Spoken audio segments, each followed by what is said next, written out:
going to do a quick video here on the week 13 assignment, which requires you to make a simple and brief, you don't have to go nuts here, comparative market analysis. And I'm going to ask you to do that in an Excel file. Now, I really debated this, whether or not I should provide an Excel file template. And I'd rather not do that because I want part of the process to be a little bit about creativity, trying to do something. It doesn't have to look just like mine, but I'm going to show you some examples.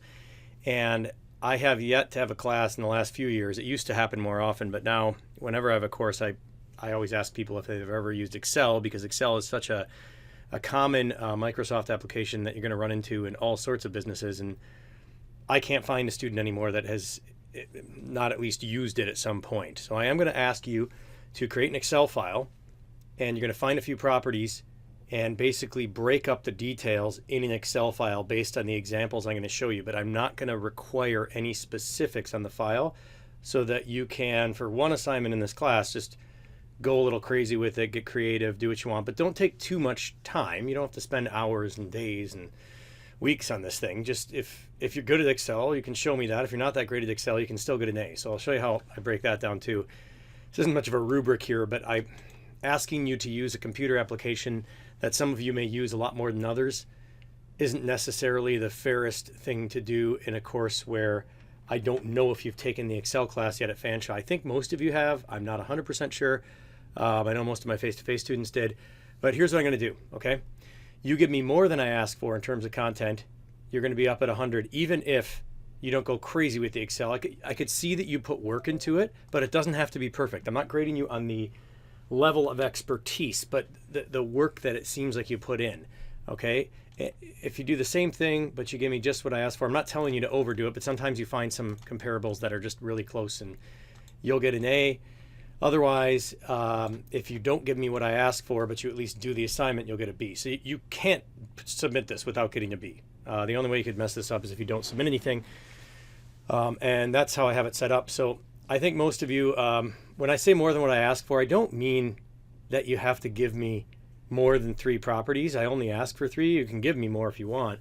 I mean that maybe you came up with more comparable factors, or as we call them in the notes, price multiples, the categories that you're comparing the properties on. So what you're going to do is you're going to find a place that you really like, okay? And you're going to do this at realtor.ca. So based on these instructions, I'm going to go here, and I always wanted to go out here. See, but the problem is, and you might run into this if you choose a smaller area, there's only one listing in Peggy's Cove right now. So this is an outskirts of Halifax out on the coast there. So I'm gonna spread out, and you should use realtor.ca in the same way. You should use their mapping tool so you can find one that you like and then go with something else around it. So Prospect Bay is kind of a cool little area. I don't think it's very expensive. So this looks like a good spot, and I'm still kind of close to the water. It doesn't have to be waterfront. So if I double click on that 13 in Prospect Bay, it'll keep zooming in on it, and then I can see houses that are fairly close to each other, because one of the requirements here is to pick something you like and then pick something else that's close to it. And I'm using Peggy's Cove area, or outside of Halifax area, as an example, because there aren't that many listings, just to show you how you might do it. So these are definitely within a kilometer of each other, I believe. You're gonna have to ballpark it. You can kind of tell here. And probably I could use that one too. But I still don't feel like there's enough density. If I go closer to Halifax, yeah, so maybe right in there around this lake. Yeah, I'll try these. These are all in this little lake. These are cool. So right away, out of these 3, I like the looks of that one. And then I can use the other 2 as my comparables. So you can use realtor.ca to clump these listings together for you, so you're not struggling to find them, because it will automatically, unless you tell it to do something else, because, well, I guess you can't even do that in the desktop version, actually. So it should automatically bring up the map so you know where everything is. It's kind of an auto feature now. So I'm going to use those 3. So you could do this in a couple different ways. You could take each one and grab the MLS, and then here, accept.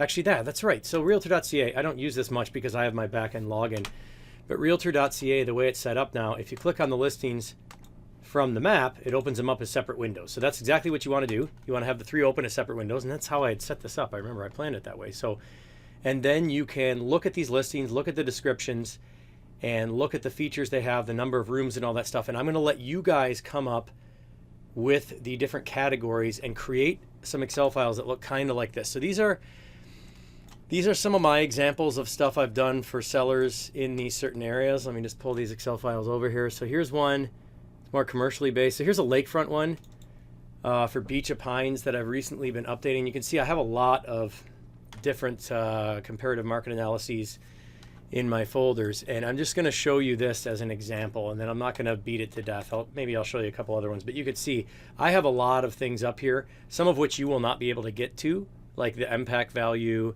the list date, and the sale date. But you should be able to get property sizes, bedrooms, bathrooms.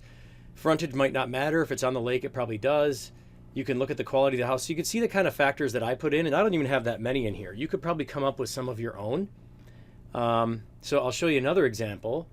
And you can pause the video and stare at this for a bit. This is the kind of thing I'm looking for. It's just something really simple where you could give it to a client and it would demonstrate to them that you're actually looking up the market around the subject property and you have a good idea of what's going on there. Yeah, so here is something that has to do with more commercial properties. So I have different things in there: value per front foot, value per meter, different types of factors.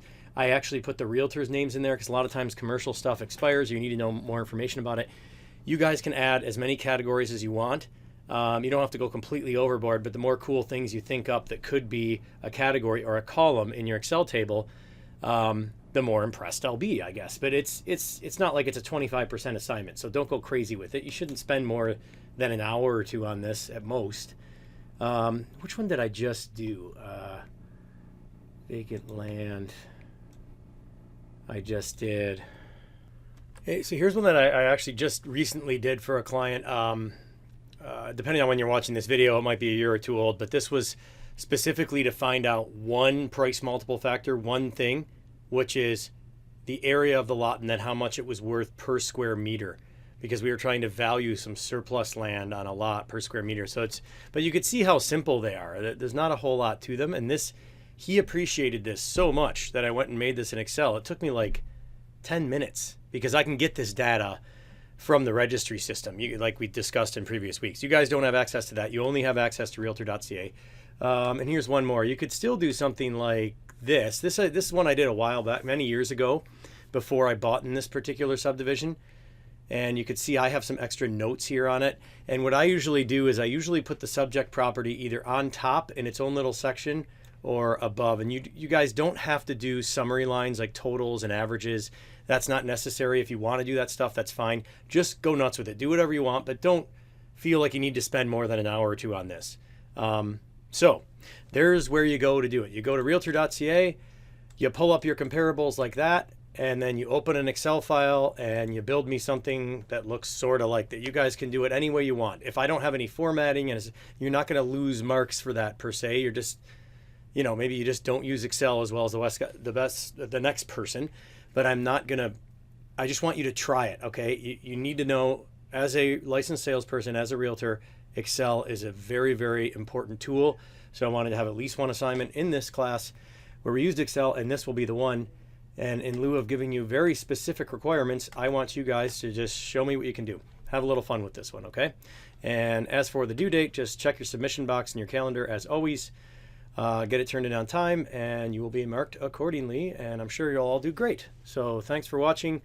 Good luck. We got the test coming up pretty soon here, so make sure you're on top of that too, especially if you want to do it early and you need to book it and stuff like that. Just be on top of that. That's for my online students, not my face-to-face students. If you're watching this, you guys take it when it's scheduled. That's it. My face-to-face students. Good. Okay, so thanks again, and I will see you